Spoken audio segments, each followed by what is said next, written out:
వీక్షకులకు విజయదశమి శుభాకాంక్షలు. అమరావతి రాజధానికి మరో బిగ్ ప్రాజెక్టు రాబోతా ఉంది. ఇప్పటికే అమరావతిలో కొన్ని యూనివర్సిటీలు, ప్రభుత్వ పరిపాలనకు అవసరమైన భవనాలు, మౌలిక సదుపాయాల కోసం ప్రభుత్వం 50,000 కోట్లు, ప్రైవేట్ రంగంలో మరో 45,000 కోట్ల రూపాయల ఇన్వెస్ట్మెంట్స్ అక్కడ పెడుతున్నారు. రాబోయే 3 yearsలో అక్కడ ఒక రూపు వస్తుంది. ఈలోగా హైదరాబాద్ నగరానికి సమీపంలో ఆమన్గల్ ప్రాంతంలో ఫ్యూచర్ సిటీ ఏర్పాటు కాబోతా ఉంది. ఔటర్ రింగ్ రోడ్డుకి ఆర్ఆర్ఆర్కి మధ్యలో 50 కిలోమీటర్ల దూరం 4,600 కోట్ల రూపాయలతో 12 లైన్ల రహదారిని, టాటా హైవేని తెలంగాణ ప్రభుత్వం నిర్మించడానికి ఇప్పటికే డిపిఆర్ సిద్ధం చేసి టెండర్స్ కూడా కాల్ చేసింది. ఇక మనం గతంలో కూడా చెప్పుకున్నాం, హైదరాబాద్ నగరం కానీ, బెంగళూరు కానీ, పూణే కానీ, ముంబై కానీ, ఢిల్లీ కానీ, చెన్నై కానీ, కలకత్తా కానీ, ఈ నగరాలు జనావాసాలకి ఇక పనికిరావు. అందుకే చెన్నైకి దూరంగా 50 కిలోమీటర్ల దూరంలో ఒక శాటిలైట్ సిటీ వారు నిర్మించుకుంటూ ఉన్నారు. హైదరాబాద్కి దూరంగా శంషాబాద్ ఎయిర్పోర్ట్కి కోతవేట దూరంలో ఒక 50 కిలోమీటర్ల దూరం ఫ్యూచర్ సిటీని డెవలప్ చేస్తూ ఉన్నారు. నగరం మీద ఒత్తిడి తగ్గించాలి అంటే శాటిలైట్ సిటీస్ డెవలప్ చేయటం ఒకటే మార్గం. హైదరాబాద్లో ఇక ప్రజలు ప్రయాణించే పరిస్థితులు లేవు. ఇక సాయంత్రానికి కనుక వర్షం పడితే గంటకి 3 కిలోమీటర్లు కూడా వెళ్ళే పరిస్థితులు కనిపించడం లేదు. దీంతో ప్రత్యామ్నాయంగా ఫ్యూచర్ సిటీని తీసుకొచ్చారు. రాబోయే 10 సంవత్సరాల్లో అక్కడ 20 లక్షల కోట్ల రూపాయలు ఇన్వెస్ట్మెంట్స్ చేయబోతా ఉన్నారు. శంషాబాద్ ఎయిర్పోర్ట్ ఎలాగూ ఉంది, 30 నిమిషాల్లో శంషాబాద్ ఎయిర్పోర్ట్కి చేరుకునే విధంగా ఔటర్ రింగ్ రోడ్ నుంచి ఆర్ఆర్ వరకు, RRR వరకు ఫ్యూచర్ సిటీ డెవలప్ చేస్తున్నారు.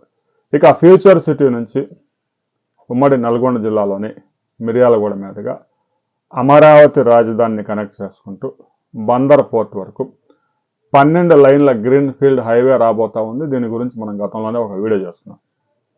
తాజాగా తెలంగాణ ముఖ్యమంత్రి రేవంత్ రెడ్డి మరో ప్రతిపాదనను రైల్వే శాఖ ముందుకు తీసుకెళ్లారు. చాలా ప్రాంతాల్లో రైల్వే డబల్ లైన్స్ వేసినా కూడా ట్రాఫిక్ విపరీతంగా పెరిగిపోవడం వల్ల రైల్వే ట్రాఫిక్ 3వ లైన్ కూడా వేయాల్సి వస్తుంది. ఇప్పటికే కోల్కతా చెన్నై 3rd లైన్ ప్రత్యేకంగా రవాణాకే ఒక కారిడార్ నిర్మాణం దాదాపుగా పూర్తి కావచ్చింది. అందుకోసం కేంద్ర ప్రభుత్వం దాదాపుగా 2 లక్షల కోట్ల రూపాయలు ఖర్చు చేసింది. ఇక హైదరాబాద్ చెన్నై మార్గంలో కూడా హై స్పీడ్ కారిడార్ రాబోతా ఉంది. అయితే గతంలో రైల్వే అధికారులు ప్రస్తుతం విజయవాడకి, హైదరాబాద్కి ఖమ్మం మీదుగా ఉన్న మార్గంలోనే హైదరాబాదు, వరంగల్, ఖమ్మం, విజయవాడ మీదుగా మద్రాస్కి హై స్పీడ్ కారిడార్ తీసుకురావాలని ప్రయత్నం చేశారు.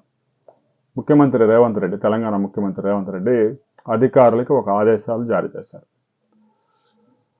Future city, Hyderabad future city, శంషాబాద్లో ఆల్రెడీ రైల్వే స్టేషన్ ఉంది. అక్కడి నుంచి ఫ్యూచర్ సిటీకి, ఫ్యూచర్ సిటీ నుంచి మిర్యాలగూడ మీదుగా అమరావతి మీదుగా ఏదైతే గ్రీన్ ఫీల్డ్ హైవే వస్తుందో, గ్రీన్ ఫీల్డ్ హైవేకి అనుబంధంగా రైల్వే ట్రాక్ కూడా తీసుకురండి. భూసేకరణ కూడా చాలా సులువు అవుతుంది. ఆ గ్రీన్ ఫీల్డ్ హైవేతో పాటే కొంత భూమిని సేకరిస్తే సరిపోతుంది. భూసేకరణ పూర్తయితే ఇక రైల్వే మార్గాలు ప్రస్తుతం ఉన్న టెక్నాలజీలో 2 సంవత్సరాల్లోనే రైల్వే మార్గాలు నిర్మిస్తూ ఉన్నారు. బ్రిడ్జిలు అయితే 3 సంవత్సరాల్లో కంప్లీట్ చేస్తూ ఉన్నారు. హైదరాబాద్ చెన్నై కారిడార్ అమరావతిని టచ్ చేసుకుంటూ నంబూరు దగ్గర చెన్నై కారిడార్లో కలపపోతూ ఉన్నారు. ఈ కారిడారు ఫ్యూచర్ సిటీకే కాకుండా అమరావతి రాజధానికి కూడా భవిష్యత్తులో హైదరాబాద్కి, అమరావతికి మరింత కనెక్టివిటీని పెంచడంతో పాటుగా శంషాబాద్ ఎయిర్పోర్ట్కి వెళ్ళడానికి కూడా కేవలం 2.5 గంటల్లోనే వెళ్ళే అవకాశం దొరుకుతుంది, హై స్పీడ్ కారిడార్ కాబట్టి. ఇందుకోసం కేంద్ర ప్రభుత్వం 1,82,000 కోట్లతో డిపిఆర్ సిద్ధం చేసింది. ఇక హైదరాబాద్, బెంగళూరు హై స్పీడ్ కారిడార్లో కూడా కొన్ని మార్పులు చేయబోతా ఉన్నారు. ఆ కారిడార్ కూడా 1,35,000 కోట్ల రూపాయలు ఖర్చు చేయబోతా ఉన్నారు. మొత్తం మీద ఈ 2 ప్రాజెక్టులకి కేంద్ర ప్రభుత్వం రాబోయే 10 సంవత్సరాల్లో 3 లక్షల కోట్ల రూపాయలు ఇన్వెస్ట్ చేయబోతా ఉంది. దేశంలో చాలా ప్రాంతాల్లో రైల్వే కారిడార్స్ అన్నీ కూడా చాలా కిక్కిరిసిపోయి ఉన్నాయి. ట్రైన్స్ గంటల స్టేషన్స్లో నిలబెట్టాల్సి వస్తూ ఉంది. దీంతో 2 మార్గాలు ఉన్నా కూడా 3వ మార్గం, హై స్పీడ్ మార్గాలు నిర్మిస్తున్నారు. అందులో భాగంగానే హైదరాబాద్, అమరావతి, చెన్నై కారిడార్ రాబోతోంది. రాబోయే కొద్ది రోజుల్లోనే రైల్వే అధికారులు దీని మీద స్పష్టమైన ప్రకటన చేయబోతా ఉన్నారు. ప్రకటన వచ్చిన తర్వాత మరిన్ని వివరాలతో మరో వీడియోలో మనం కలుసుకుందాం.